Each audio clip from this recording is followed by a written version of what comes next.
is actually leveling the playing field between different athletes, different power lifters at different heights. So it's a beautiful thing. It kind of helps offset the muscle length with the muscle volume. Okay? So another thing that's big that really matters is the arrangement of the fibers.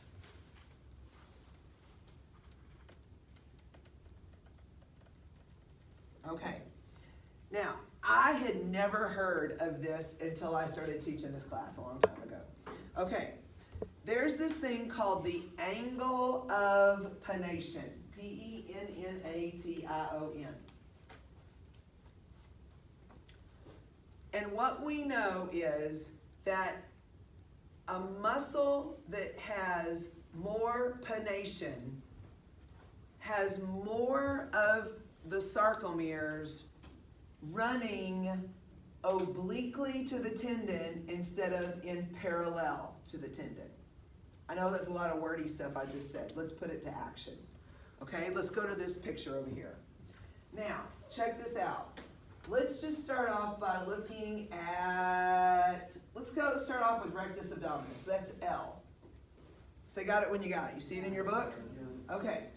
If you look at the rectus abdominis, you see that all of those muscle fibers are running very longitudinal, just like railroad tracks, up and down, up and down, up and down.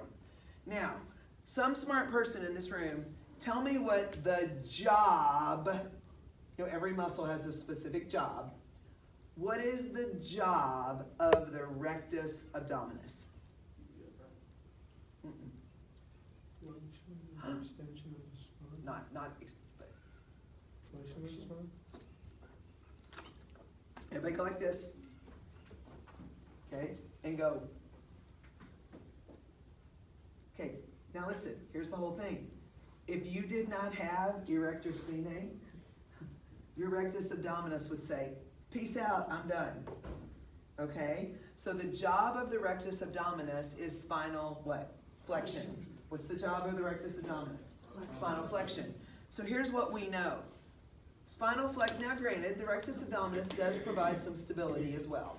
But we also know that it's really not a complicated muscle, is it? It provides some stability, it acts as a synergist, and it does what?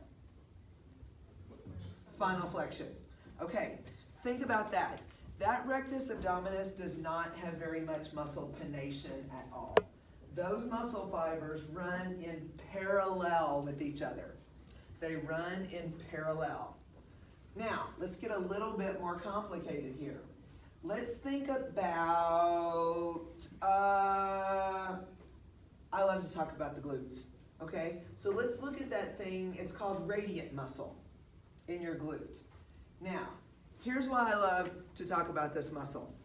If you look at all of those muscle fibers, do you see how they almost come to a funnel to where they're latching into that tendon? Okay, you see how it looks? Now, here's what's cool about that. What kind of joint, think about all the questions, what kind of joint is your hip joint? Multiaxial. Which planes does your hip move in? Okay, so check this out. Here we have this glute muscle that has all of these large muscle fibers focusing down into one tendon. Now remember, you have glute medius and glute minimus as well with all of this. But the action of this glute maximus allows you to take it. First off, is the glute maximus a powerful muscle? Yes or no? Yeah. Yes. So think about it. It's taking all of this force and it is narrowing it down to stick it to that elastic tendon. You guys, it's like a slingshot. Pah! And all of a sudden it can generate force. That's why it's so good at what it does. It actually is aiding in you moving in more than one plane.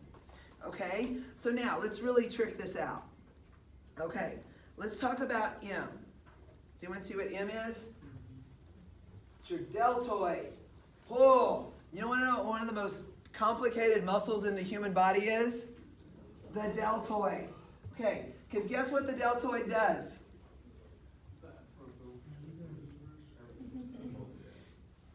and it can do it all at the same time. Okay, but here's what we know. If you look at the way that muscle is put together, it's like an intersection of crazy. Do you see how many of those muscle fibers are running obliquely to each other? Here's what we need to understand is, and this is not in your book, this is a McKayism, okay? The more mobility that a muscle has, write this down, Colton.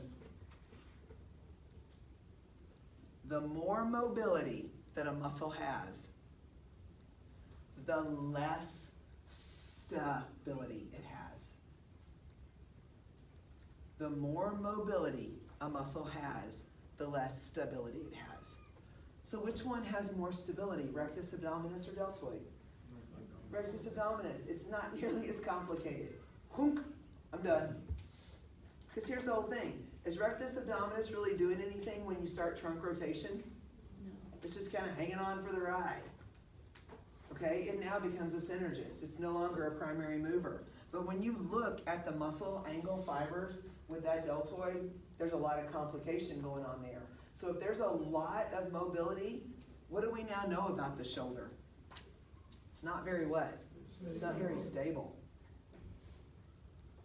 You guys, people jack up their shoulders all the time because it can move in so many different ways.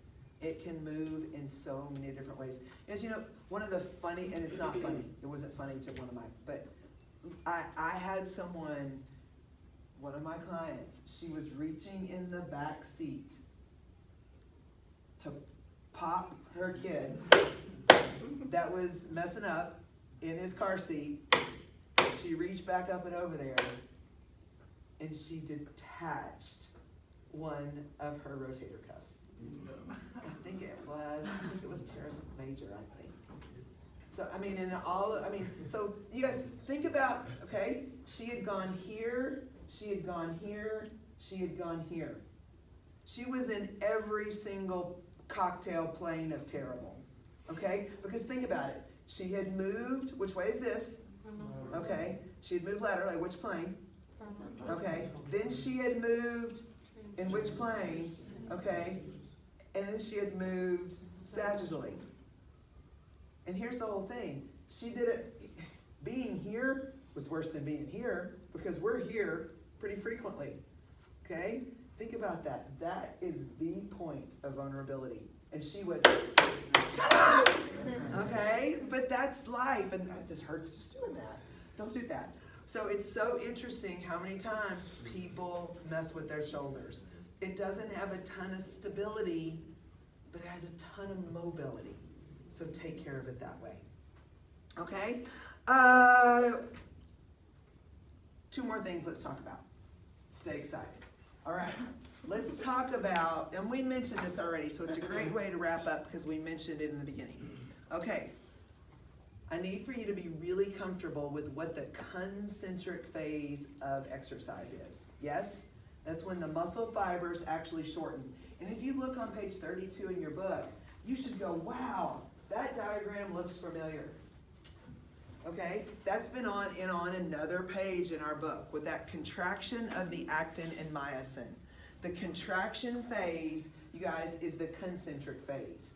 The eccentric phase is the lengthening phase, okay?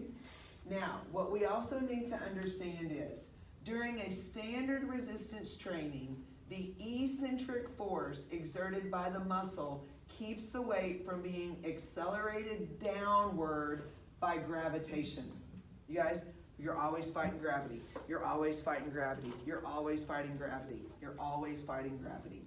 So to be able to eccentrically hold that, you guys, how many of y'all, in reality, even people that, I mean, could you take a 50-pound dumbbell and hold it out here? It would be really, really, really, really hard.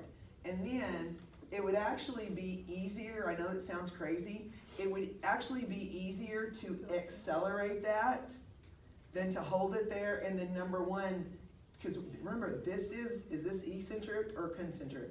East. This is the eccentric phase.